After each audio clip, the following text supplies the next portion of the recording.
We're joined by Layton Beard from the AA. Layton, thank you. So we were talking about the 29 cents, not as bad as last month's hit, but this is a number of increases now.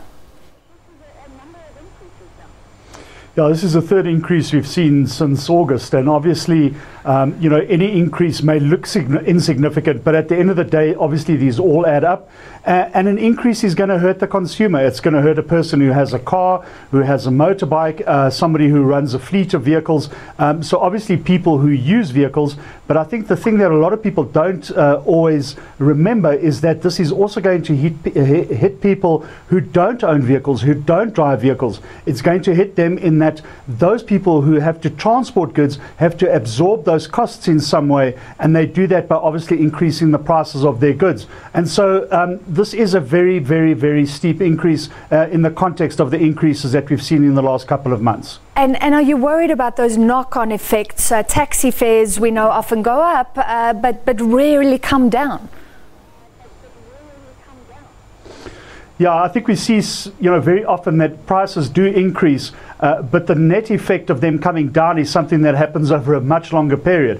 When the prices do go up, people absorb them in some way, but obviously they don't always come down with the same speed as which they often go up again. So it is quite a bad increase. I think people do feel this at the end of the day. Some people don't realize it immediately, but when you look at the increases that we've had this year, and you mentioned it in your intro, 67 cents, and that came on the back of a 61 cent drop, but then we've seen these increases gradually over a period of time, and really, I mean, now what we're seeing is the net effect of the highest petrol price in a very, very long time for 95 octane. And what do you expect for the rest of the year?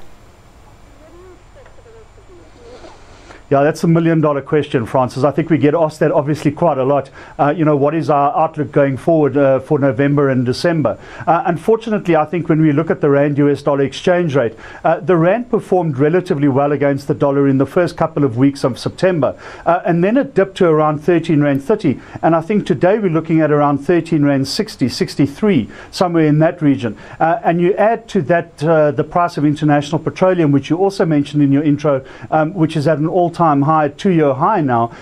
This really is the perfect storm. If the oil prices remain buoyant as they are at the moment, and the Rand continues to weak, then unfortunately I will be the harbinger of bad news, and our prediction is that the increases will continue into November and December. Exactly how much, I think it's a bit premature to say that right now, but I think increases, and the word we used was inevitable, and I think we stick by that. I think increases at this stage are inevitable going into December. All right, not great news for motorists. Finally, the oil market is so interesting because you have this cartel of oil-producing countries trying to push up the price, but they are being held back by more oil producers coming online in America. So you're saying right now it's up in the air. We don't know what's going to happen.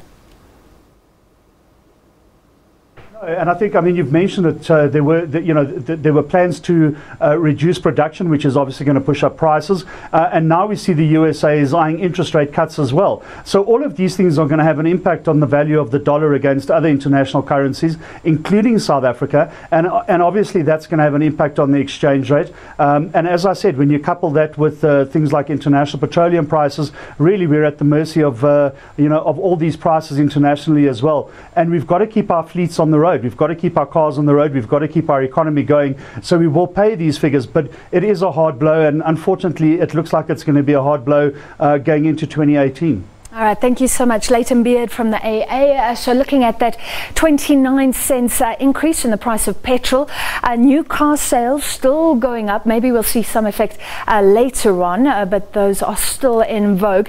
And that was the good news for our economy. But the not so good news, job prospects in the manufacturing sector remain